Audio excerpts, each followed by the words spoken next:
असम के मुख्यमंत्री बिल्कुल पागल हो चुके हैं, अपना मानसिक संतुलन खो चुके हैं अपनी हार देख के कारण।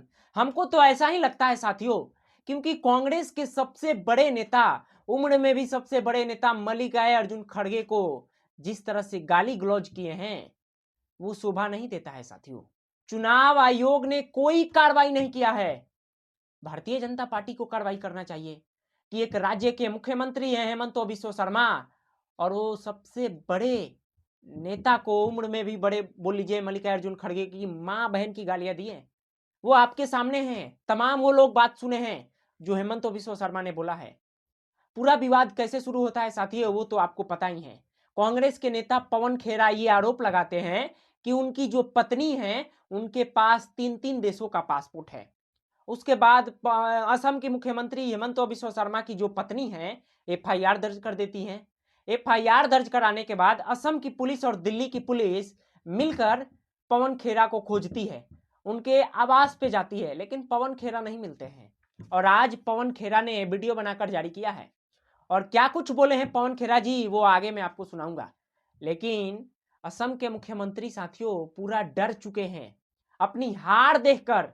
और दूसरा ये भी बात जान लीजिए, चुनाव आयोग बीजेपी के इशारे पे काम कर रहा है। ये बात मैं इसीलिए बोल रहा हूं ना, क्योंकि आगे मैं आपको सबूत दिखाऊंगा कि चुनाव आयोग एकदम बीजेपी के इशारे पे काम कर रहा है।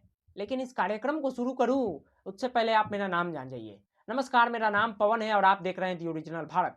वैसे तो असम के मुख्यमंत्री को पूरे भारत के लोग जानते हैं कि वो भड़काऊ बयान देते हैं, हिंदू मुस्लिम में हिंसा भड़काने का काम करते हैं, मुसलमानों को खुलेआम टारगेट करते हैं, गोली मारने की बात कहते हैं। चुनाव आयोग कोई कार्रवाई नहीं करता है, भारतीय जनता पार्टी कोई कार्रवाई नहीं करती है। तो आपको कुछ ना कुछ शक होना चाहिए कि चुनाव आयोग क्यों नहीं कार्रवाई कर रहा है। कांग्रेस के नेता पवन खेरा को ऐसा ऐसा बात बोला है ना साथियों कि मैं उस शब्द को दोहरा नहीं सकता हूं।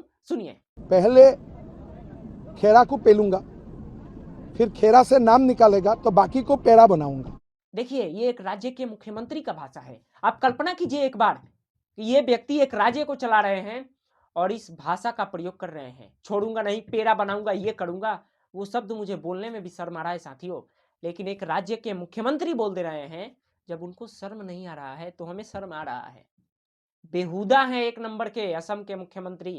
ये बात दोस्तों मैं बोल रहा हूं, आपको बुरा लग रहा होगा, लेकिन सोचिए, कांग्रेस के नेता मल्लिकार्जुन खड़गे जो उम्र में भी बड़े हैं ये विश्व शर्मा से, हेमंत विश्व शर्मा से, लेकिन किस तरह से मां बहन की गाली दी है वो आपके सामने है। आज पवन खेरा ने क्या कुछ बोला है साथियों, वो पहले सुनिए। नमस्कार साथियों, आप देख रहे हैं पिछले 2 दिन से असम पुलिस क्या क्या हथकंडे अपना रही है। असम पुलिस तो नहीं अपना रही, असम के मुख्यमंत्री और शायद देश के गृह मंत्री क्या क्या हथकंडे अपना रहे हैं। दिल्ली में मेरे फ्लैट पे 100 पुलिस वाले, छोटे से फ्लैट 100 पुलिस वाले गए। मैं नहीं था, कोई नहीं था हमारे परिवार का, लेकिन वहां जाकर उन्होंने एक, मेरी छोटी बहन जो कोविड में नहीं रही, उसकी यादगार एक पुराना फोन था वो उठा के ले गए। एक ऐसा लैपटॉप जो मैं कभी यूज नहीं करता वो ले गए। एक आईपैड जो मैंने अभी इस्तेमाल करना नहीं शुरू किया वो ले गए। कहते हैं कि पेन ड्राइव 2 ले गए, हमें नहीं मालूम वो लेकर आए थे या लेकर गए, मुझे नहीं मालूम। कौन लाया कौन ले गया मुझे नहीं मालूम, खैर छोड़िए।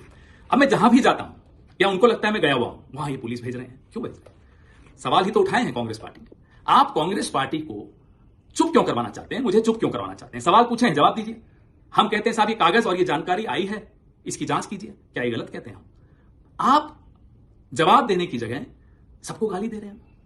पवन खेरा साफ साफ बोल रहे हैं कि जांच करानी चाहिए आपको, हमने तो सिर्फ आरोप लगाया, आपको सबूत दिखाया, आपको उसका जवाब देना चाहिए। उल्टा में एफआईआर दर्ज करके असम पुलिस को दिल्ली भेजकर उनके आवास पे रेड करवाकर, मतलब ये सरकार चाहती है साथियों कि कैसे भी विपक्ष को जेल में डाला जाए। आप पवन खेरा के केस से आप अंदाजा लगाइए।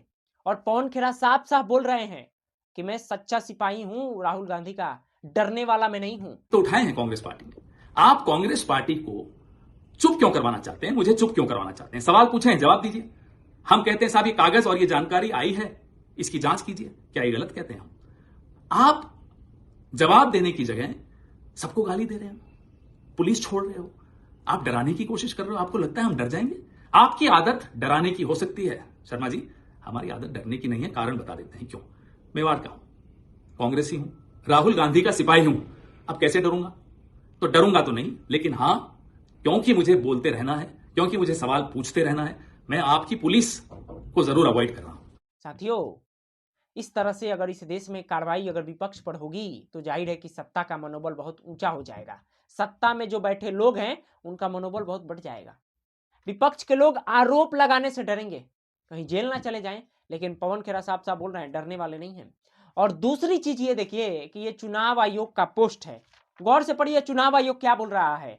चुनाव आयोग की तृणमूल कांग्रेस को दो टूक, यानी चुनाव आयोग बोल रहा है कि पश्चिम बंगाल में इस बार चुनाव भय रहित, हिंसा रहित, धमकी रहित और प्रलोभन रहित। ये चुनाव आयोग बोल रहा है कि ये सब नहीं रहेगा। मेरा ये सवाल है कि इससे पहले होता था क्या? चुनाव आयोग कहना क्या चाहता है साथियों? इस पोस्ट से आप अंदाजा लगा सकते हैं। ये पोस्ट साफ साफ हमको लगता है इस पोस्ट को पढ़ने के बाद कि ये पोस्ट बीजेपी के इशारे पे किया गया है। चुनाव आयोग तृणमूल कांग्रेस को क्यों दो टूक कह रहा है? कौन होता है चुनाव आयोग? ये बात बोलने वाला। चुनाव आयोग की जिम्मेदारी है कि वो असम में, तमिलनाडु में और पश्चिम बंगाल में शांतिपूर्वक से चुनाव हो। कल वोटिंग होने वाला है साथियों, और वोटिंग से ठीक एक दिन पहले का ये पोस्ट है। और जब आप इस पोस्ट को गौर से और ध्यान से देखिएगा तो आपको लगेगा कि ये भारतीय जनता पार्टी ने ही पोस्ट किया है। पूरे विपक्ष के नेता ये आरोप लगा रहे हैं कि बस चुनाव आयोग को बीजेपी का पट्टा पहनने का जरूरी है, यानी जो ज्ञानेश कुमार है वो बीजेपी का पट्टा पहन लेंगे तो देश के लोगों को पता चल जाएगा कि चुनाव आयोग नहीं बल्कि बीजेपी का आयोग है। साथियों, लोकतांत्रिक मामले में चुनाव आयोग जिस तरह से कर रहा है ना, पूरे देश के लोगों में के मन में ये भय का माहौल पैदा हो गया है कि वोट चोरी हो रहा है, चुनाव आयोग बीजेपी के इशारे पे काम कर रहा है। जितने भी मेरे यहाँ के लोग हैं, जब उनसे मैं बात करता हूँ तो वो लोग मेरे से पूछते हैं क्या वोट चोरी हो रहा है, मैंने तो वोट इसको दिया था, रिजल्ट नहीं आया। इस तरह के लोगों के अंदर भय पैदा हो रहा है और चुनाव आयोग जानबूझकर ये भय और फैला रहा है ऐसे ऐसे पोस्ट करके।